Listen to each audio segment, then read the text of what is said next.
ఎవరు ఎక్కువ డాన్స్ చేస్తే వాళ్ళకి ఎక్కువ మందు వస్తామని చెప్పిన.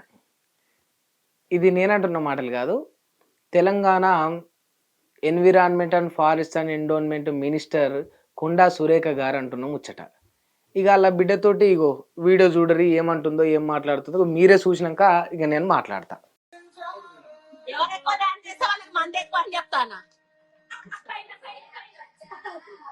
లైవ్ లైవ్ లైవ్ నేను కూడా ఆడైనా, నేనే ఆడైనా లైవ్ లో. నువ్వు కూడా హాయ్ చెప్పు ఒకసారి.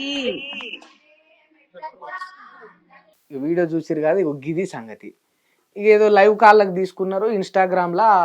అలా కూతురు తీసుకున్నది సుష్మితా పటేల్. తీసుకోగానే అమ్మకి తెలియదు కదా, అంటే లైవ్ మరి ఇట్లా జనాలు చూస్తారు ఇదని. ఇక అబ్బచ్చా అబ్బచ్చా ఎవరెక్కువ ఎగిరితే వాళ్ళకి ఎక్కువ మందు వస్తా అని వెనక పాటలు పెట్టి ఇక చెప్తా ఉంది.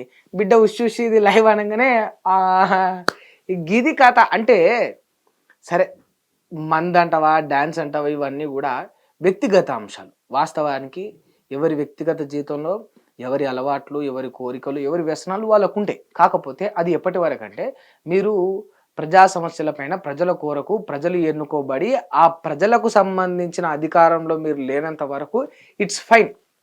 ఒక మామూలు మధ్యతరగతి వ్యక్తి తన వ్యక్తిగత జీవితాన్ని ఎట్లా పడితే అట్లా ఎక్కడ పడితే అట్లా ప్రచారం చేసుకుంటూ చెప్పుకుంటూ తిరుగుతున్నాడంటే దానివల్ల ఎవరికి ఏం ఫరక పడదు. ఎందుకంటే ఆ సగటు మామూలు మధ్యతరగతి వ్యక్తి ఈ సమాజానికి ఏమీ చేయడు. ఎందుకంటే ఆయన కుటుంబం కోసం పోరాడాలి, కుటుంబం కోసం కొట్లాడాలి.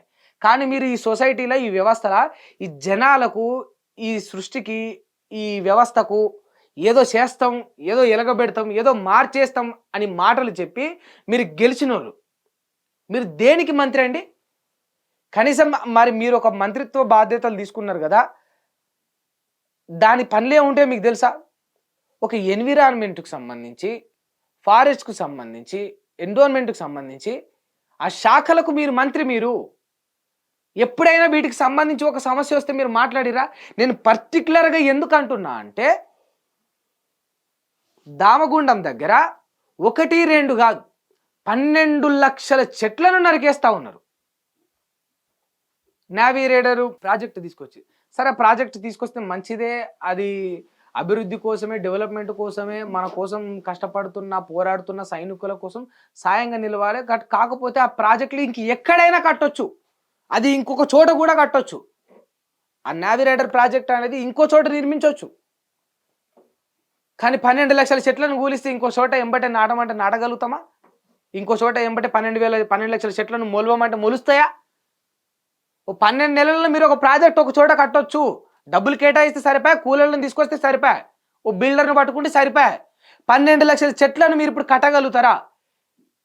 మీరు ఈ శాఖలకు సంబంధించి మంత్రి అయి ఉన్నారు. ఎప్పుడైనా దీని గురించి మాట్లాడినరా? ఎప్పుడైనా మీరు మాట్లాడినరా? ఎన్నో గుళ్ళల్లో బెస్ట్ ఎగ్జాంపుల్ యాదగిరి గుట్టలు కూడా ఎంతో మంది వాళ్ళ తండ్రుల తర్వాత జాబులు రావాల్సిన వాళ్ళు ఆగిపోయిండ్రు. పర్మనెంట్ జాబ్స్, చనిపోయిన వాళ్ళు కావచ్చు, లేకపోతే ఇక మధ్యలో వదిలేసిన వాళ్ళు కావచ్చు, ఏదైనా కావచ్చు, వాళ్ళ తర్వాత వారసత్వం ఆ జాబు రావాల్సిన వాళ్ళు ఉంటారు కదా. అట్లీస్ట్ అవి ఆ పేపర్ల మీద సైన్ పెట్టాలన్న ఆలోచన శక్తి అయినా మీకున్నదా? వాళ్ళు మా మీడియాని ఆశ్రయించి చెప్పుకున్నారు. అట్లా ఎన్నో గుళ్ళల్లో ఎన్నో సమస్యలు ఉన్నాయి, ఎన్విరాన్మెంట్కి సంబంధించి ఎన్నో సమస్యలు ఉన్నాయి, మిమ్మల్ని ఓటేసి ఎన్నుకున్న మీ నియోజకవర్గంలో ఎన్నో సమస్యలు ఉన్నాయి. వీటి గురించి ఎప్పుడైనా మాట్లాడినరా అమ్మ మీరు? ఎంత ఎక్కువ ఎగిరితే అంత మందు వస్తా అన్న గీదా. తెలంగాణలో తాగుతారు, తాగుడు కల్చర్ ఉంటుంది. సరే అది కల్చర్ కాదు, దాన్ని కల్చర్గా చేసిండ్రు. ఎందుకంటే సేలింగ్ కావాలి, మీకు వ్యాపారం బాగా జరగాలి, అదంతా ఇక మీ పర్సనల్ అంశం. ఓకే ఫైన్, బట్ ఇక అది నడుస్తుంది కదా, దాన్ని ఆపలేరు. కానీ దాంతోపాటు మీ పాలన కూడా చేయండి కదా, పనికొచ్చే పనులు కూడా చేయండి కదా. ఎందుకంటే ఇటువంటి అంశాలన్నీ చూసినప్పుడు సిగ్గు అనిపిస్తుంది, సిగ్గుచెట్టు అనిపిస్తుంది. గిసొంటోలనా మేము ఎన్నుకున్నాము అని మిమ్మల్ని ఎన్నుకున్న ఆ యొక్క ఓటర్లు, మీ నియోజకవర్గ ప్రజలు బాధపడకుండా చూసుకోండి దయచేసి. హిట్ టీవీ యాప్ ని డౌన్లోడ్ చేసుకోండి. ఇందులో short news, live news, entertainment movies అన్ని అవైలబుల్ గా ఉన్నాయి. Please download hit TV app. Hit TV యాప్ని ఫ్రీగా డౌన్లోడ్ చేసుకోండి.